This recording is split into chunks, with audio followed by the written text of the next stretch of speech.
dubartiin tun bakka sadiitti qoodamtii jee Umar bin Khattaab rabbi sarraa jaalatu. Amala sadii qabdi. Yee gurraa guurii fudhadhu, daawwadhu, sheeris godhi. Takkaffaa ta duraatiin eegalla. Ta duraa dubartii hayyina. Hayyina jechuun maal jechuun? Nama salphaan beeytaame dubartii salphaa dhiifama godhuu beeyti.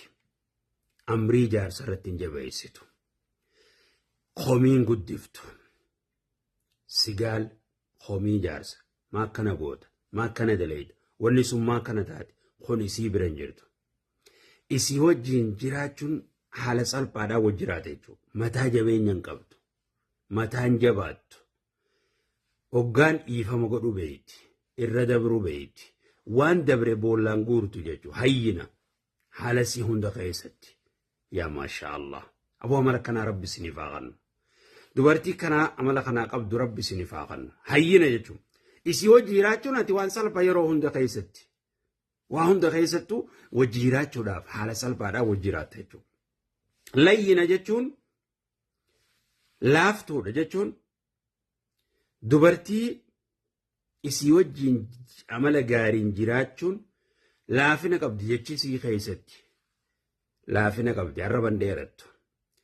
Arraba jechisii jecha salphaadha, jecha laafaadha. Jecha gaarii dubbatti. Dubbiin isii amala gaarii waan qabduuf wanni arraba isiitii bahu salphaadha.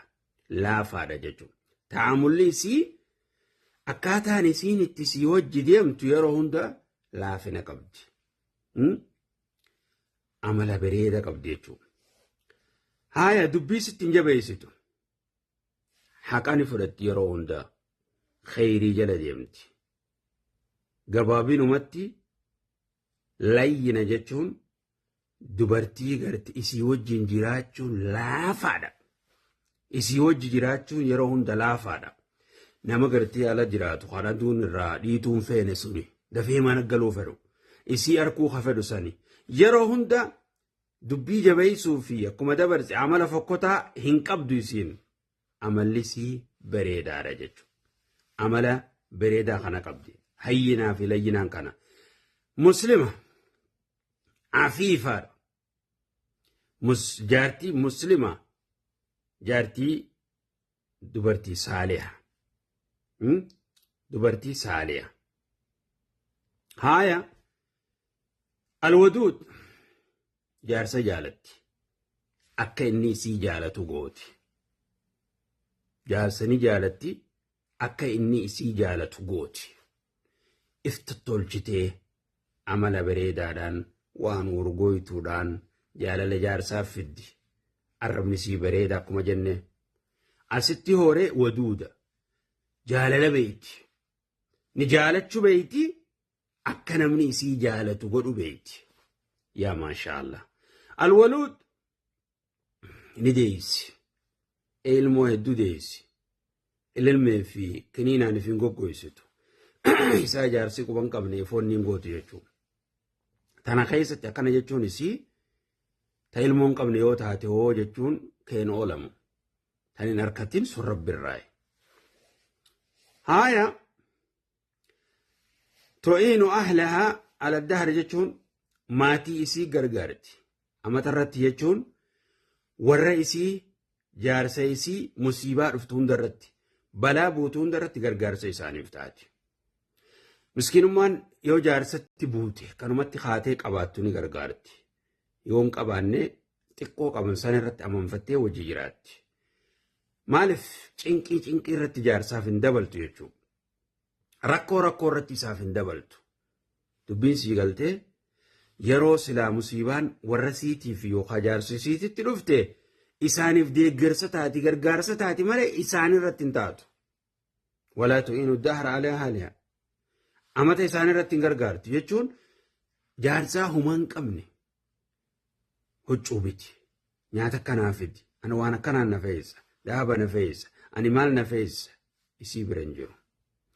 Yeroo hunda waggaa rafuu deeman cinqii hiraar gagguuruun isii bira hin jiru. Yaa maashaa Allah.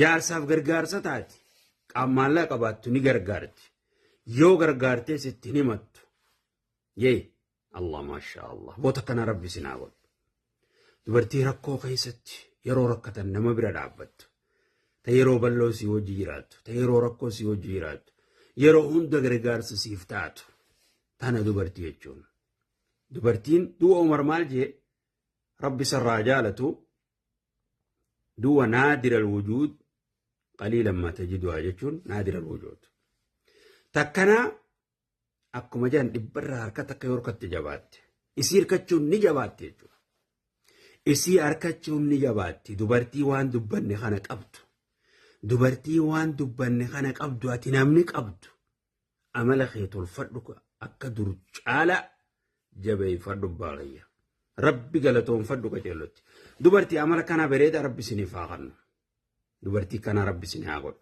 talamaffaadha dubartii islaamaati naamusa qabdi akka Umar jee jechuudha naamusa qabdi garuu hiya wi'aa'un lilwalad weelkaa ilmoo qofa isiin ilmoo deewuu malee ilmaanumaa agartee dhaltee guddisuu deeysee guddisuu malee faayidaa biraan qabdu hojiin isii kanumarra gabaabbatti ilmuma deewu ilmuma guddisu hojiin isii asumarra gabaabbatti jechuudha wanni biraa jaarsa jaalachiisuu jaarsa ifii jaalachuu jaarsi isii deemee ta biraa osoo fuudhee osoo irraan dalaydu isiin wahuma takka irraan dalaydu isiin ilmooma kana wanni amala gaarii wajji jaarsa wajji jiraachuu fi jaarsi kiyya kun maal jaalata maal fedha hirriiba isaa eegu garaa isaa eegu maal isii biran jirtu isiin ilmoo deeyseetuma ilmoo guddisu hojiin isii asumarra gabaabbatti gosuma jaarsa isii tiisu jechuudha ilmaanuma tun talammadaa tana rabbi isiniin godhin tanuma ilmoo qofarra gabaabbattu deeyseetuma guddisu hojiin biraa jaarsi meeshuma jechuun mana kana keessatti weelkaa jechuun beektaa khalaas ilmumarraa daddalu jechuun faayidaa biraan qabdu tun tana sadaffaan lamaffaa tanas rabbi isiniin godhin ta sadaffaa tunis itti hamtuudha rabbi isiniin godhin jechuun almaraatul ghilli qumal jechuun qumal tan dubartii amala siitirraa amalli sii fokkina ta'urraa hidhaa shanshalata mormassi hidhanii kara hundassi hidhanii ati yeroo hunda nama shanshalataan hidhaa jiru rabbi isaanaa fayyisu marataan agarree isaa hidhan mana keessaa hoy deema biyya amma garii keessatti biyyoota keenya keessatti ni hidhanii bara shanshalata fidaniiti wanni hidhaniin kanatti kaayan yeroo waan sanitti kaayan khalaas asuma jechuudha ati hidhamte jechuudha namni dubartii hamtuu tana manarraa qabdu amalli sii fokkotaadha ati kanama shanshalata hidhaa gartee harkaa fi miilaa fi kana hunda gartee hidhaa tana baatee deemuuti nama shanshalata kana baatee deemu jechuudha amalli sii fokkotaadha jechuudha arraba dheeratti yoo takka jetti kudhan jetti yoo dubbii takka ta'etti mata jabaatti waan ati jettu hin fudhattu taati jettu gurra kanaan fuutee kanaan ganneetti isiin mana kana keessa wajji jiraachuun isii toomtana qofa akka hapheeti isin maxxantee fumarraa isii gallakkisuus hin dandeessu khalaas ati mana kana keessatti jireenyi kee khalaas namuma shanshalataan hidhamee jiru jechuudha kan wanni lafarra yaa hundi isarra yaatee dhiisitee kana hunda wanna gootee jirtu jechuudha